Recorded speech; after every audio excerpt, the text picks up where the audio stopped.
ಹಾವು ಕಚ್ಚಿದ್ರೆ ಪ್ರಥಮ ಚಿಕಿತ್ಸೆ ಏನು ಮಾಡಬೇಕು ಅಂತ, ಯಾವುದೇ ಹಾವು ಕಚ್ಚಿದ್ರೆ ವೆನಮಸ್ ನಾನ್ ವೆನಮಸ್ ನಮಗೆ ಗೊತ್ತಿಲ್ಲ, ಬೇಡ. ಆದಷ್ಟು ಬೇಗ ಹತ್ತಿರದಲ್ಲಿರ್ತಕ್ಕಂಥ ಆಸ್ಪತ್ರೆಗೆ ಕರ್ಕೊಂಡೋಗಿ ಆ ವಿಕ್ಟಿಮ್ನ ಸೇರಿಸ್ಬೇಕು. ಹಿಂದೆ ಹೇಳ್ತಿದ್ರು ದಾರ ಕಟ್ಟಬೇಕು, ಬಾಯಿಂದ ಎಳಿಬೇಕು, ಬ್ಲೇಡಲ್ಲಿ ಕಟ್ ಮಾಡಬೇಕು ಅಂತ. ದಯವಿಟ್ಟು ಅದೆಲ್ಲ ಮಾಡೋಕ್ಕೆ ಹೋಗಬೇಡಿ. ಯಾಕಂದರೆ ಇಲ್ಲಿಂದ ಹಾಸ್ಪಿಟ್ಲಿಗೆ ಕರ್ಕೊಂಡು 1-1.5 ಗಂಟೆ ಆಗ್ಬಿಟ್ರೆ ಇಲ್ಲೇನು ಹಾವು ಕಚ್ಚಿದ್ರೆ ಇಲ್ಲಿ ಬಿಗಿಯಾಗಿ ದಾರ ಕಟ್ಟಿದರೆ ಈ ಭಾಗದಿಂದ ಈ ಭಾಗಕ್ಕೆ ಬ್ಲಡ್ ಸರ್ಕ್ಯುಲೇಷನ್ ಆಗದೆ ಈ ಭಾಗ ಸೆಲ್ಯುಲೈಟಿಸ್ ಆಗಿ ಗ್ಯಾಂಗ್ರಿಂಗ್ ಆಗಿಬಿಡುತ್ತೆ. ನೆಕ್ಸ್ಟು ಯಾರೋ ಹೇಳಿರ್ತಾರೆ ಚಾಕು ತೊಗೊಂಡು ಕಟ್ ಮಾಡಿ ಅಂತ, ಅವನು ಅರ್ಜೆಂಟಿಗೆ ಕಟ್ ಮಾಡ್ತಾನೆ, ಮುಖ್ಯ ನರಗಳು ಕಟ್ಟಾಗಿ ಅವ್ನು ಹಾವು ಕಚ್ಚಿರೋದಕ್ಕಿಂತ ಹೆಚ್ಚಿಗೆ ರಕ್ತ ಹೋಗಿ ಸತ್ತೋಗ್ಬಿಡ್ತಾನೆ.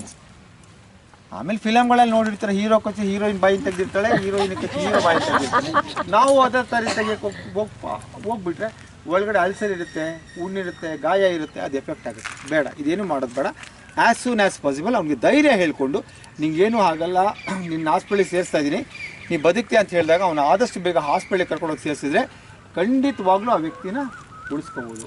ಕೆಲವು ಏನು ಮಾಡ್ತಾರೆ, ಅಲ್ಲೆಲ್ಲೋ ಯಂತ್ರ ಹಾಕ್ತಾರೆ, ಅಲ್ಲೆಲ್ಲೋ ಮಂತ್ರ ಹಾಕ್ತಾರೆ, ಅಲ್ಲೆಲ್ಲೋ ಔಷಧಿ ಕೊಡ್ತಾರೆ ಅಂತ ಅಲ್ಲೇ ಟೈಮ್ ವೇಸ್ಟ್ ಮಾಡಿಬಿಟ್ಟು ಕೊನೆಯಲ್ಲಿ ಹಾಸ್ಪಿಟ್ಲಿಗೆ ಕರ್ಕೊಂಬರ್ತಾರೆ. ಹಾಸ್ಪಿಟ್ಲಲ್ಲಿ ಡಾಕ್ಟ್ರು ಏನು ಮಾಡ್ತಾನೆ, ಆದಷ್ಟು ಟ್ರೈ ಮಾಡ್ತೀನಿ ಅಂತ ಆ್ಯಂಟಿಸ್ನೇಕ್ ವೆನಮ್ ಕೊಡ್ತಾನೆ.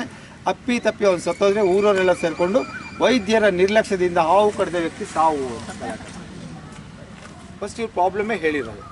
ಸೊ ರಿಕ್ವೆಸ್ಟ್ ಮಾಡ್ಕೋತೀನಿ, ಆ್ಯಸ್ ಸೂನ್ ಆ್ಯಸ್ ಪಾಸಿಬಲ್ ಹಾಸ್ಪಿಟ್ಲಿಗೆ ಸೇರಿಸೋದು ಒಳ್ಳೆಯದು. ಮೈಸೂರಲ್ಲಿ ಕಾಮಾಕ್ಷಿ ಆಸ್ಪತ್ರೆ ಒಂದು ಬಿಟ್ಟು ಎಲ್ಲ ಕಡೆನೂ ಆ್ಯಂಟಿಸ್ನೇಕ್ ವೆನಮ್ ಇದೆ, ಯಾರಿಗೂ ಕಚ್ಚೋದು ಬೇಡ, ಹೇಳಿದ್ದಷ್ಟೇ.